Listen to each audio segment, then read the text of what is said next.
యక్ష ప్రశ్నల ప్రకారం భూమి కంటే బరువైనది, ఆకాశం కంటే పొడవైనది, గాలి కంటే వేగవంతమైనది ఏది? నిజానికి శ్రీకృష్ణ తులాభారం అది భాగవతంలో లేదు, కానీ సరదాగా చెప్పుకుంటూ ఉంటాం.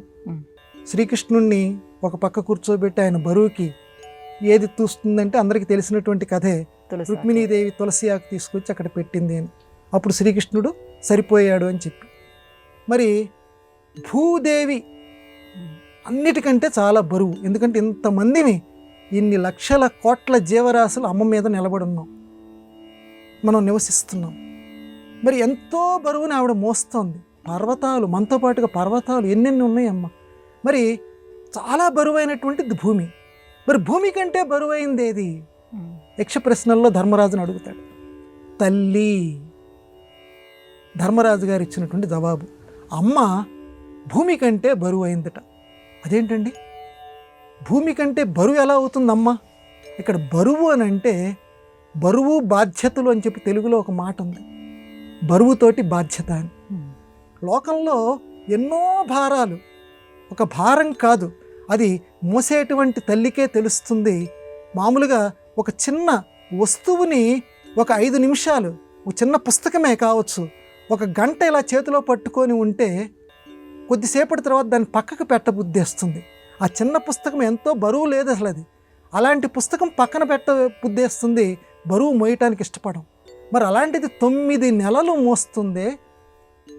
భూదేవి ఒక నిశ్చలంగా ఉంటూ ఈ ప్రపంచాన్ని మోస్తోంది.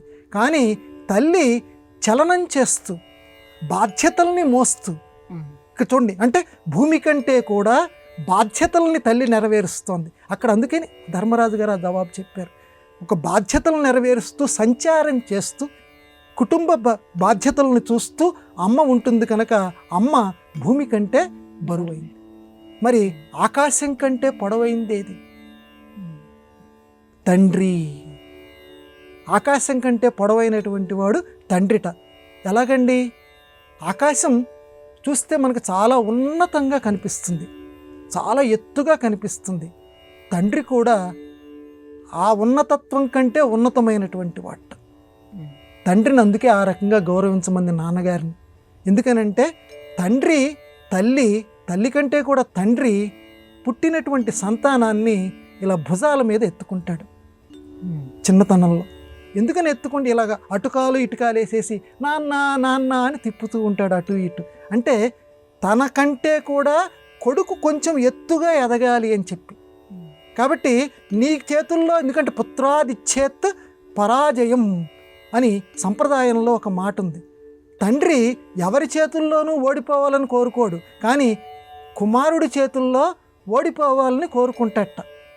ఆత్మావై పుత్రనామాసి. కాబట్టి కొడుకు చాలా జీవితంలో ఎదగాలి, తనకంటే కూడా గొప్పగా ఉండాలి, అందరూ వాడిని చూసి అసూయపడేంత స్థాయిలో ఉండాలి, చాలా గొప్పగా ఉండాలని కొడుకు యొక్క భవిష్యత్తుని లేదా కూతురు యొక్క భవిష్యత్తుని ఆశించేటువంటి తండ్రి ఆకాశం కంటే కూడా చాలా పొడుగైనటువంటి వాడు. అంటే ఇక్కడ అర్థం ఏంటంటే ప్రతీకాత్మకంగా చాలా ఉన్నతుడు అని చెప్పటం. ఇక మూడో ప్రశ్నకు వచ్చేసరికి, అన్నిటికంటే చాలా వేగం కలిగినటువంటిది ఏది? మనస్సు. మామూలుగా తుఫాన్లు ఇలాంటివి వచ్చినప్పుడు గాలి, నీరు ఇవన్నీ కూడా చాలా వేగం కలిగినవి అనుకుంటాం, కానీ మనస్సు మనోవేగం అంటారు. దానికి తిరుగులేదు. ఎందుకంటే ఈ నిమిషంలో నేను అమెరికాలో ఉన్నాను అని అనుకుంటే అమెరికాలో ఉన్నాను అనే పదం పూర్తి అవ్వటం లేదు, అమెరికాలో వెళ్ళిపోతున్నాం. కాబట్టి మనస్సు యొక్క వేగం చాలా గొప్పది. కాబట్టి మనస్సు అని చెప్పి యక్ష ప్రశ్నల్లో ధర్మరాజు జవాబిచ్చాడు.